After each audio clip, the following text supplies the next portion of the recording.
Right sir. అయితే ఇటీవలే కాలంలో సీఎం రేవంత్ రెడ్డికి రాహుల్ గాంధీ గారు అపాయింట్మెంట్ ఇవ్వట్లేదు. అలాగే త్వరలో కాంగ్రెస్ పార్టీకి సంబంధించి ముఖ్యమంత్రి తెలంగాణ రాష్ట్రంలో మార్చబోతున్నారు అనే ఊహాగానాలు కూడా ఎక్కువ అవుతున్నాయి.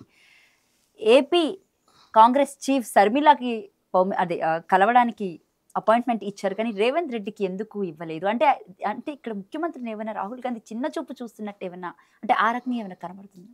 అంటే ఒకటేందంటే what is widely speculated and what is widely felt. అంటే I have also had discussions with some of the party leaders in Delhi. What I understand is that Rahul Gandhi is most unhappy with the performance of Revanth Reddy.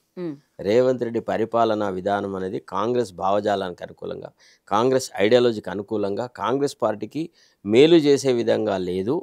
తర్వాత రేవంత్ రెడ్డి పరిపాలనతో ప్రజలు అప్పుడే 1 సంవత్సర కాలంలోనే చాలా విసిగెత్తినారు, చాలా దుర్భాషలాడుతున్నారు.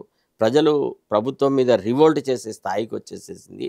రేవంత్ రెడ్డి తాను గొప్పగా చెప్పిన ఏ కార్యక్రమాన్ని కూడా అమలు చేయలేదు. దాదాపుగా కుల జనగణకి 1 ఇయర్ టైం తీసుకున్నాడు. ఇంత సమయం అవసరం లేదు. దేశవ్యాప్తంగా కాంగ్రెస్ పార్టీకి ఉన్న ఏకైక అస్త్రం కుల జనగణన. అది కూడా సరిగా జరగలేదు. కుల జనగణన అనేది ఏదో ఒక తూతు మంత్రంలాగా చేసినాడు, ఒక మొక్కుబడిలాగా చేసినాడు. ఇట్లాంటి విషయాలన్నీ పార్టీ హైకమాండ్ దృష్టికి పోయినప్పుడు జనరల్గా కాంగ్రెస్ నేచర్ ఎట్లుంటుందంటే హైకమాండ్ ఫస్ట్ ఏం చేస్తుంది, ముఖ్యమంత్రికి కొంత డిస్టెన్స్ చేస్తుంది. అతనికి ఏం పలుకుబడి లేదు, అతనికి పార్టీ హైకమాండ్ పట్టించుకోవట్లేదు, ఇతను ప్రజాహితంగా పనిచేయట్లేదు అనేటువంటి భావన బాగా కట్ అయిన తర్వాత అసలు ఏం జరుగుతుంది రాష్ట్రంలో, ఏ రకమైన మ్యానిపులేషన్స్ ఉన్న ముఖ్యమంత్రి చేస్తాడో చూసి అప్పుడు one fine morning they take a decision to change the chief minister. So it must be, ఎందుకంటే this man is not useful to the party in any manner. ఇటు ప్రజలకి మంచి జరగట్లేదు, పార్టీకి మంచి జరగట్లేదు. కాబట్టి ఇది రాలిపోయే ఆకే అని నా ఉద్దేశం. రాలిపోయే ఆకు పూజకు పనికిరాని పువ్వు అర్థం కావట్లేదు. కానీ మీరు చెప్పే మాట చూస్తుంటే అది రోజు రోజుకి అంటే ఆ నెగిటివిటీ ఎక్కువ అవుతున్నట్టుంది సార్ నాకు.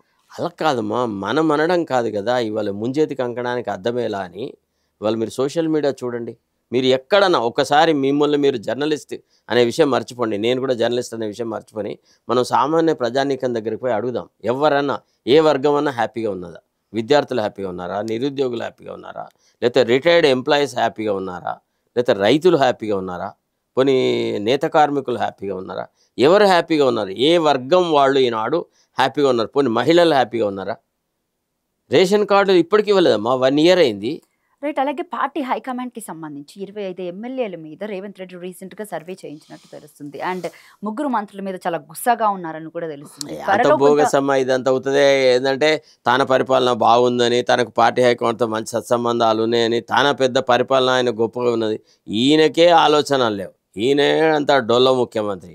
ఈయన ఇంకా వేరే వాళ్ళ ప్రవర్తన బాగుందా లేదా? జూపల్లి కృష్ణారావు, కొండా సురేఖ మీద వీళ్ళ మీద ఎక్కువగా వ్యతిరేకత ఉంది అని, అంత అవుతుంది. కొండా సురేఖకి ఆల్రెడీ పార్టీ హైకమాండ్ నుంచి చివాట్లు, తిట్లు, అవాకులు కొండా సురేఖ చేసిన కొన్ని వివాదాస్పదమైనటువంటి పనుల వల్ల ఆమె పట్ల కొంత నెగటివ్ ఫీలింగ్ ఉంటే ఉండొచ్చు. తర్వాత ఇంకోటి, నాకు ఉన్న ఇన్ఫర్మేషన్ ప్రకారంగా అతనికి పొన్నం ప్రభాకర్ ప్రవర్తన ముఖ్యమంత్రి గారికి నచ్చట్లేదు అనేది. ఆయన కొంత చాలా బస్తరఫ్ కూడా ఎవరినో చేయబోతున్నారు అన్నట్టు, బస్తరఫ్ చేసేంత సీన్ ఏం లేదు. కానీ ఇక మంత్రివర్గ పునర్వ్యవస్థీకరణకు ఒకవేళ ప్రభుత్వానికి కనుక అంటే ముఖ్యమంత్రికి అనుమతిస్తే ఈ కొంతమంది అప్రధాన్యత రంగాలకు మార్చేసేసి వాళ్ళు ఉన్నా ఒకటే లేకున్నా ఒకటే అనే వాతావరణం సృష్టించేసి వాళ్ళే వెళ్ళిపోయేలాగా వాతావరణం సృష్టిస్తారు. కాంగ్రెస్ ఎప్పుడు కూడా ఒక వ్యక్తిని బర్తరఫ్ చేసేసి బయటికి పంపే పని చేయదు. అట్లా చేస్తే ఆ వ్యక్తులు హీరోలు అవుతారని పార్టీ ఎప్పుడు కూడా సావకుండా లేవకుండా చంపి బయటకు నెట్టుతుంది. దానం నాగేందర్ చేసినటువంటి కొన్ని వివాదాస్పద వ్యాఖ్యలు మీరు ఏ విధంగా చూస్తారు? అంటే ఇటు కేటీఆర్ ఒక రాజకీయ అవకాశవాది, ఇటు వస్తే ఇటు మాట్లాడతాడు, అటు వస్తే అటు మాట్లాడతాడు. బీఆర్ఎస్ పార్టీలో ఉన్నంత కాలము బీఆర్ఎస్ గురించి చాలా గొప్పగా మాట్లాడాడు. తన అవసరాల కోసం చెప్పి పార్టీ మార్చినప్పుడు ఇంకో రకంగా ప్రవర్తించినాడు. అట్లా రైట్ సార్. అయితే ఇంకొకటి ప్రధానంగా ఏంటంటే త్వరలో తెలంగాణ రాష్ట్రంలో 10 నియోజకవర్గాల్లో బై ఎలక్షన్స్ రాబోతున్నాయి అంటున్నారు. ఇది ఎంతవరకు అంటే ఇప్పుడు సుప్రీంకోర్టుకు వాళ్ళు వెళ్ళారు. అవును, ఇది బీఆర్ఎస్ వాళ్ళు. అవును, దాని మీద ఏం చర్చ జరుగుతుంది? Supreme court how does it respond అనే దాని మీద బై ఎలక్షన్ ప్రాస్పెక్ట్స్ అని ఆధారపడ్డది. ఒకవేళ వాళ్ళు గతంలో ఇచ్చిన తీర్పు అంటే ప్రకారంగా హైకోర్టు ఇచ్చిన తీర్పు ఏంటి దీనికి? హైకోర్టు సుప్రీం కోర్టుకి ఎందుకు వెళ్ళారు? హైకోర్టు తీర్పు ఏమన్నారు, స్పీకర్ ఎప్పుడైనా చర్యలు తీసుకోవచ్చు, ఇది స్పీకర్ పరిధిలోని విషయము, వీళ్ళు డిస్క్వాలిఫికేషన్ చేయాలా చేయొద్దా అనేది స్పీకర్ నిర్ణయం చేయాల్సి ఉంటుంది. స్పీకర్ మరి ఇప్పటి వరకు స్పందించకపోవడంతో ఇక్కడ సుప్రీం కోర్టు అదే సుమోటోగా విషయం, తీసుకోవచ్చు ఇప్పుడు కదా స్పీకర్ కేసుని. నిమ్మకు నీరెత్తినట్టుగా ఉన్నాడు, స్పీకర్ పట్టించుకోవట్లేదు, స్పీకర్ నిష్పక్షపాతంగా లేడు అనే వాదనలతోనే కదా బీఆర్ఎస్ వాళ్ళు ఈరోజు సుప్రీంకోర్టుకి వెళ్ళింది.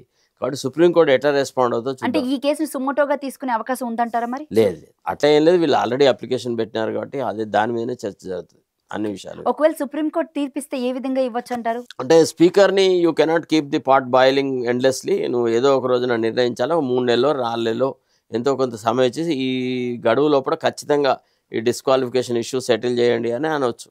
అంటే దాదాపు సంవత్సరం కాలం అవుతుంది, వీళ్ళు కూడా పార్టీ మారి దాదాపు 10 నెలల కాలం కావస్తుంది. So Correct. ఇప్పటి వరకు స్పీకర్ ఎలాంటి డెసిషన్ తీసుకోలేదు కాబట్టి సుప్రీం కోర్టు నుంచి కూడా ఎలాగైనా ఆర్డర్స్ వస్తాయి. సో అట్లాంటి తరుణంలో కూడా తీసుకోకపోతే ఏంటి పరిస్థితి? అట్లాంటి తీసుకోకపోయే పరిస్థితి ఉండదు, ఎందుకంటే కోర్టు ధిక్కారానికి ఏ స్పీకర్ పాల్పడు.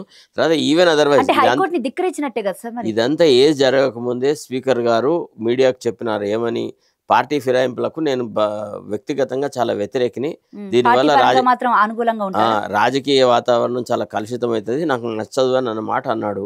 సో సుప్రీంకోర్టు అంటూ ఒక ఆదేశం ఇచ్చేసి మీరు ఇన్ని నెలల లోపల ఈ విషయం తేల్చండి అంటే తప్పకుండా తన నిర్ణయం ప్రకటిస్తాడు. ఓకే. నాకు తెలిసిన అంటే ఏ విధంగా ప్రకటించవచ్చు అంటారు? ఇక అది మనం గెసుకొట్టలేమమ్మా. ఎట్లా రేపు వాళ్ళు చేసే వాదనలు, పెట్టే ఎవిడెన్స్లు, మిగతా అన్నీ ఉంటాయి కదా. ఇప్పుడు మనకు తెలిసిన విషయాలు అంటే కొన్ని, బై ఎలక్షన్ వచ్చే ఛాన్స్ ఉందంటారా లేదంటారా? అట్లీస్ట్ ఒక 6 months వరకు అయితే ఏం ఛాన్స్ లేదు. 6 months తర్వాత మనం ఏమైనా చెప్పొచ్చు. 10 నియోజకవర్గాల్లో కూడా 10 నియోజకవర్గాలు అంటే ఒకవేళ supreme court how it responds to the BRS special leave petition అనే దాని మీద ఆధారపడుతుంది. ఒకవేళ బై ఎలక్షన్ రాకుండా సుప్రీంకోర్టు కూడా కాంగ్రెస్ పార్టీకి సంబంధించి అనుకూలంగా తీర్పిస్తే ఫిరాయింపుల ఎమ్మెల్యేల మీద, దీన్ని ఏ విధంగా చూడొచ్చు మనం?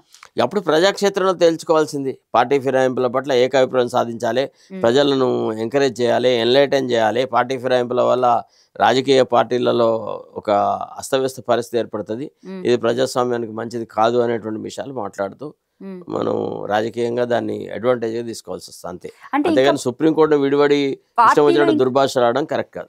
అంటే పార్టీలో ఇంకా మెంబర్షిప్ తీసుకోకుండానే ఇక్కడి నుంచి కండువా కప్పుకొని అక్కడ కండువాకు వెళ్ళారే తప్ప ఎక్కడంటే ఏ వెబ్సైట్ లో ఏ ఆన్లైన్ లో కూడా స్టిల్ వాళ్ళు ఇంకా బీఆర్ఎస్ ఎమ్మెల్యేలు అన్నట్టుగా చూపించుకుంటున్నారు. అట్లనే అది పార్టీ అంటే ఒకవేళ విప్ ఇష్యూ చేస్తే ఎట్లా జరుగుతుంది అనేటువంటి విషయాల దృష్ట్యా, తర్వాత గతంలో సుప్రీంకోర్టు ఇచ్చినటువంటి తీర్పుల దృష్ట్యా వాళ్ళు ఎవరో లీగల్ అడ్వైస్ తీసుకొని ఆ రకంగా ప్రవర్తిస్తున్నారు.